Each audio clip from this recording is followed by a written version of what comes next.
Hey, what's up, dudes, dudettes? Um, Life moves on. Okay, so I did go over some of this before. Just we have to keep reminding people. Like some preachers say the same thing every week. I try and say something new every time, but I need to start repeating some of these important concepts, like astrotheology. You see, Jupiter looks like a four. That Jupiter represents expansion and consciousness over the physical material world.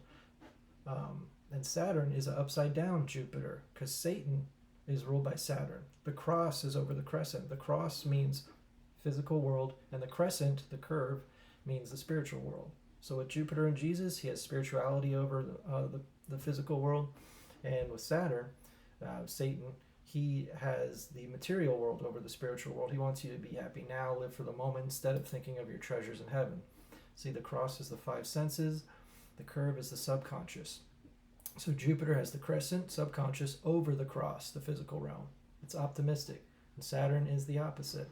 It's the cross over the spiritual realm, subconscious.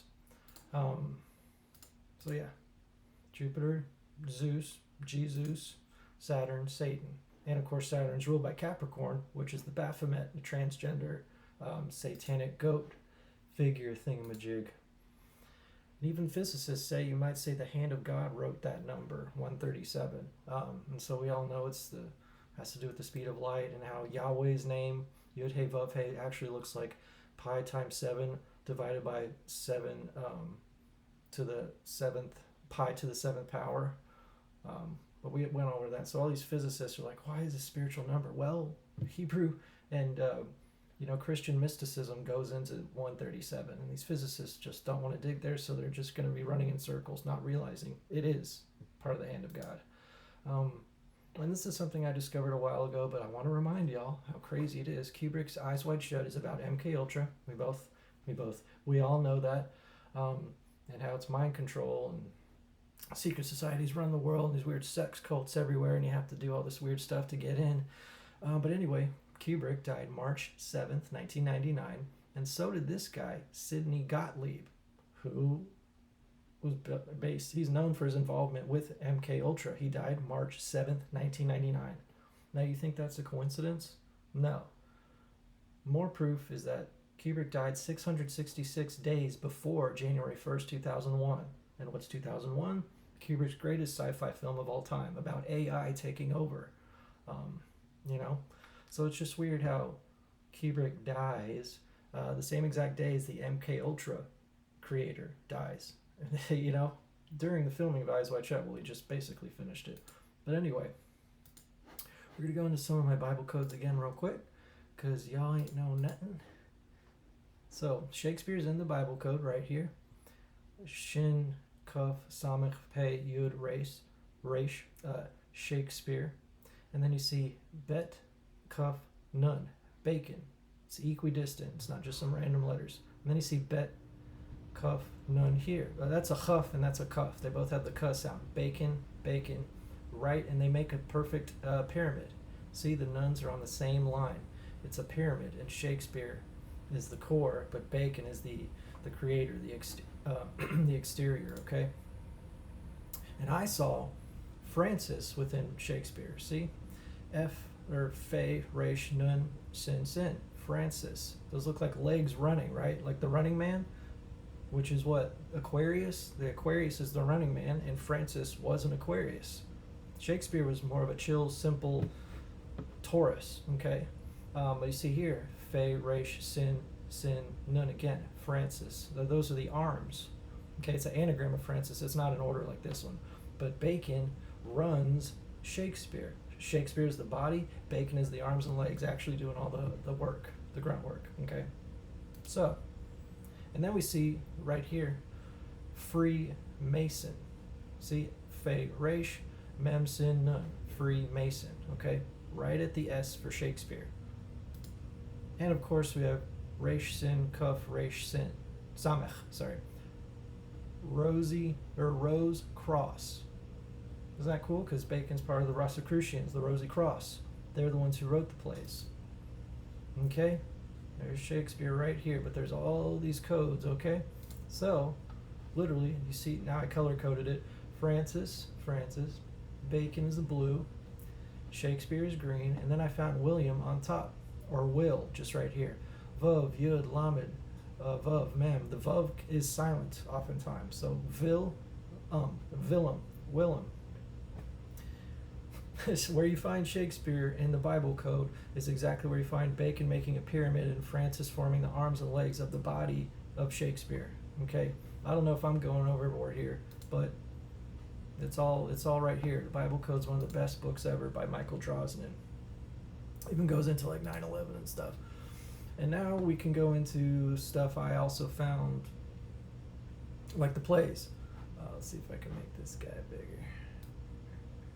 So Lamech Yud Resh, Lamech Yud Resh, for Lear, King Lear. And then we have Romeo right here, Reshma Mem Aleph Vav Hey, Romeo here backwards, and Romeo diagonal. And these are all equidistant, okay? They're not just like random letters here and there. And then we have Henry everywhere, Henry, for, Henry the Fourth, Henry the Fifth, all that stuff. And then Titus, for Titus Andronicus, right here. Tough shin, Titus. And there you can see the Hebrew on the bottom here. Caesar, of course, for Julius Caesar, one of my favorite plays. Sin, Sadi, Resh, Caesar. And then Richard, for King Richard. There's all the different renditions of the word Richard, or the name Richard. And then Trilus and Cressida, right here. Kuf, Resh, Sadi. Zion. Vav, Dalet, Cressida, okay, right here. All right, and Timon of Athens right here, Tet Mem Nun. And yeah, so the Bible code hides all this stuff, and that's all valid too, because this guy already put Hamlet and Macbeth. He already found it before I just found the rest of the plays. And that's something. Now this is where Nietzsche says Lord Bacon was the originator of Shakespeare. Because the great poet only dips from his own reality, okay? The real Will Shakespeare had no experience in law, books, fencing, oceanography, traveling, French. He lived in Stratford his whole life and died in Stratford his whole life. He is complete fabrication. Francis Bacon is the most cultured human being of all time. He knew 5 languages, he sailed the seas, he went to America, he knew fencing, he was a lawyer. So all that stuff. So Nietzsche knows Shakespeare is Bacon, okay? That's in my old-ass book, Basic Writings of Nietzsche. And then in The Will to Power, in his notes, he says, possibly the case with Shakespeare. Case of Shakespeare, assuming it was really Lord Bacon, so it's more proof he knew. That's in The Will to Power. And then also, in his later years, he was going crazy. He believes he was in reincarnated people. So he says, I have been Buddha among the Hindus, Dionysus in Greece, Alexander and Caesar are my incarnations, as well as Shakespeare's poet, Lord Bacon. I have also hung on the cross. So yeah, it's a little nutty, but he's still incorporating Bacon being Shakespeare. He still knows that much. And then we have Mark Twain talking about the Bacon-Shakespeare controversy. He says I won't read the whole thing, from a way back towards the very beginning of the Shakespeare-Bacon controversy, I have been on the Bacon side, and have wanted to see our majestic Shakespeare unhorsed. Okay, he goes into this a lot. And then he has the great cryptogram book by Ignatius Donnelly, which is insane. Shakespeare doesn't use Stratford at all in the plays. It's not mentioned once. But St. Albans, Bacon's hometown, is mentioned 23 times. Okay, so that's the thing. Even Helen Keller believes that, apparently. Yeah, this is in his autobiography, volume 3, by the way. Really cool. Some other stuff. Yeah, in King Lear, he talks about Verulam, because an acrostic of Verulam, because Bacon is Verulam. Bacon Shakespeare, yeah, he talks about it a lot. A lot. Anyway, good stuff. Oh, and he's a Freemason, so he does know what's up. And of course, Ulysses talks about Bacon being Shakespeare. And then chapter 9, word 410 or something, says Shakespeare Bacon's Wild Oats, and then this explains it. This whole book really explains everything in Ulysses. The cipher jugglers, because Bacon hides cryptograms. See, and ciphers everywhere in the Shakespeare plays. And then Rutland, Bacon, Southampton, Shakespeare. It's like this really long word. James Joyce likes making up words, but he put Shakespeare and Bacon in the same long word. And then like Hamlet and Bacon. So those are all the times Ulysses mentions the Bacon controversy with Shakespeare. Okay, yeah, some of that. James Joyce, awesome. It's one of my bookshelves. It's a hot mess. Too many. I literally have more books than I do shelves. Yeah, Mark Twain read little of Nietzsche, but Nietzsche loved Mark Twain. That's awesome. And Mark Twain was born shortly after the appearance of Halley's Comet. And then he even said, I came in with Halley's Comet in 1835. It's coming again next year, and I expect to go out with it. Okay. And then he died of a heart attack the day after the comet was at its closest to the sun. Once again, a Freemason dies at a very convenient date, like Kubrick, like we just saw. There's some Nietzsche, and there's some of my AI art. Yeah, all these people think it's too. Let's see. So, Bacon is clearly the author of the plays of Shakespeare. This guy, Umberto Eco, famous novelist. Whoever wrote the plays and sonnets, it was not William Shakespeare, So I'm not some fringe guy. This is a thing. We're just never told it. And there's some examples. I did some more Don Quixote, but I did like cyberpunk futuristic Don Quixote. I just love that. I'm still halfway through it. I haven't finished it yet. Yeah, Nietzsche's thoughts and soul were so powerful they affected lightning. This is what he says. This damn cloud electricity. Should I really be crazy enough to approach the mountains again? He's scared of being struck by lightning. Here's another example. October 28, 1881, Nietzsche asked Overbeck, his friend, to have a book sent to him on account of the terrible effects of atmospheric electricity on me. They'll drive me over the earth. There must be better conditions for my nature, like the high plateaus of Mexico. Very much tormented day after day. He's scared of lightning. He knows his thoughts affect it somehow.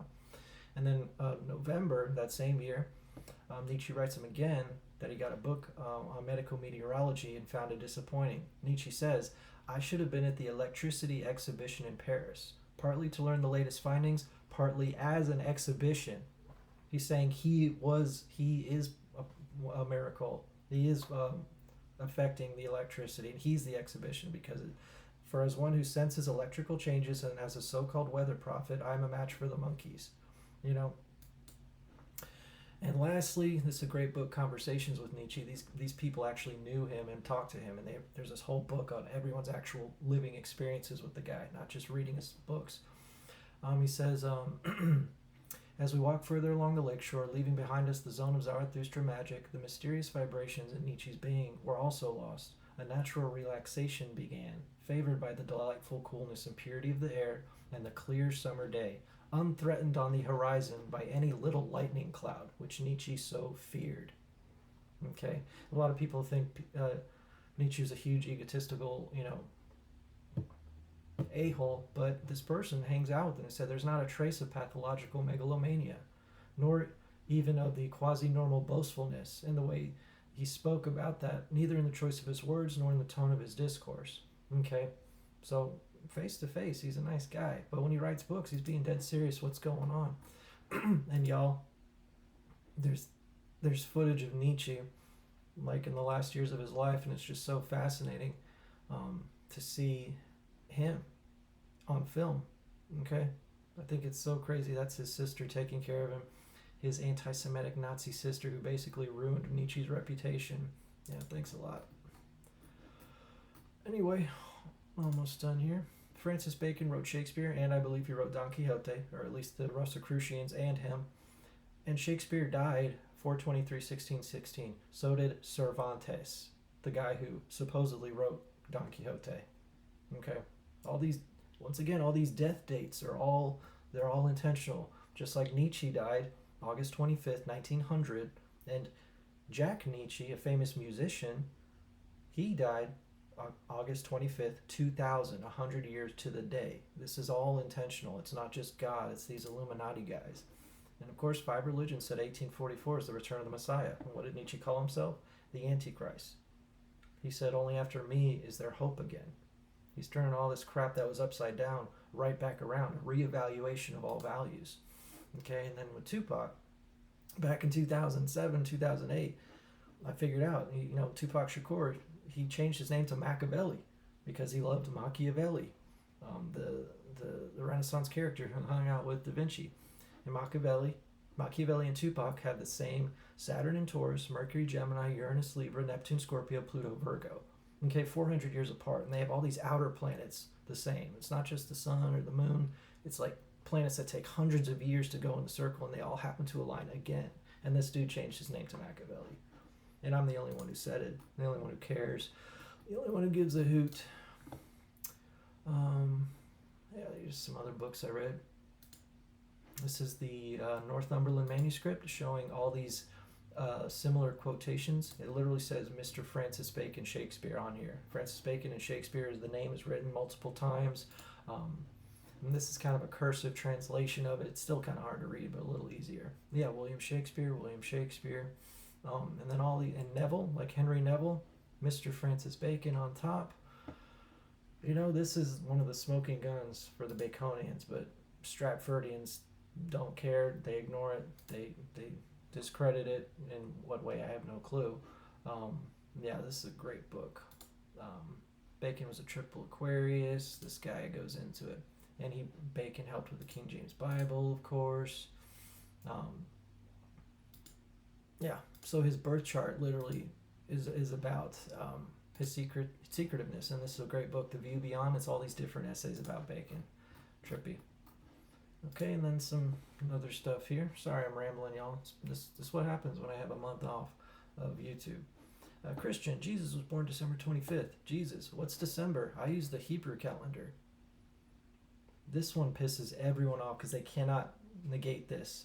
The Julian calendar did exist because of Julius Caesar, but Jesus was a Jew, remember? So he didn't use some December 25th birthday, okay? He used the Hebrew calendar, and it's just so frustrating. These white Christians have no concept of the Middle Eastern truth of Jesus. Here's something. No one liked it because they don't want to admit it. It said, if love is the answer to everything, then what's the point of Jesus' parables and riddles? Because truth is more important than love. Because without truth, there is no real love. If you're worshiping the sun and you have love in your heart, I love the sun. That's the sun god. That is our creator. The sun's just a bursting ball of fire in space. People worship it. So if you don't have the right truth, you don't direct your love correctly. People used to worship the sun, the moon, the stars. They worshipped it instead of just observed it. They thought the lightning was Zeus, some old guy with a beard in the clouds. If we don't have truth, we cannot have real love. Our love is misdirected. So that's when they say, oh, all you need is love. No, you don't. That's what Nazis think. They thought love was getting rid of Jews. They thought they were doing a good deed by perpetuating the white race. What is love? You can't have love if you don't have the truth. Okay, so that's a thing. And I always say this. If Yahweh is Jesus' father, why does Jesus disagree with Yahweh 6 times in Matthew 5? I'm going to put that a bumper sticker on my car or something and then get tailgated the rest of my life. Okay, y'all. That's it for now. It's just, 33 italic initials in the very last part of The Tempest. Very cool. Shakespeare's Secret Book. I got this book in 2011, y'all. I've been in the Bacon Shakespeare game longer than I remembered. I got this book 2011. I was like, oh, interesting. Bacon Shakespeare, 33, whatever. Then 10 years later, 2021, that's when I found Cracking the Shakespeare Code, which was amazing. And that's when I got deep into the game. Okay? And see right here, this is a page of King Henry IV. It says Francis 33 times. Like, when you watch the play, it's weird. It's like, okay, why do they keep saying, hey, Francis and non-Francis, hey, Francis, blah, blah, Francis. It's just weird, okay? So, and it happens to be 33, which is Bacon in cipher, simple cipher. And there's Bacon, the Aquarius thinker, just sitting, chilling. The rose on his shoes for the Rosy Cross, the Rosicrucians. Anyway, I think that's it for today, y'all. Um, yeah, do what you can. I'll say, I guess that's the theme of this video is you can't have true love. Like you can't express your emotions right if you have the wrong truth. Okay, so anyway, truth is more important than love, because if you don't have truth and you're just a baby, you'll love anything, everything. So growing up is realizing, well, I was wrong this whole time. Maybe I should redirect my heart. I thought Christmas was about celebrating the birth of our Savior. It's not. It's a pagan holiday dressed up as Christians so Constantine could have political power over the pagans and the Christians in 325 AD. It's a political move. It's the least spiritual holiday there is. You're getting kids iPads. What are you going to tell your kid? Yes, Santa Claus makes iPads too, not just Apple. Here, this is Happy Christmas, whatever. Anyway, it's just live in La La Land because it makes you into a child again. So you want to celebrate Christmas because it makes you get the warmth and fuzzies and the nostalgia and all that stuff. But maybe I'm different because I grew up Jewish, but I still celebrated Christmas. I was weird.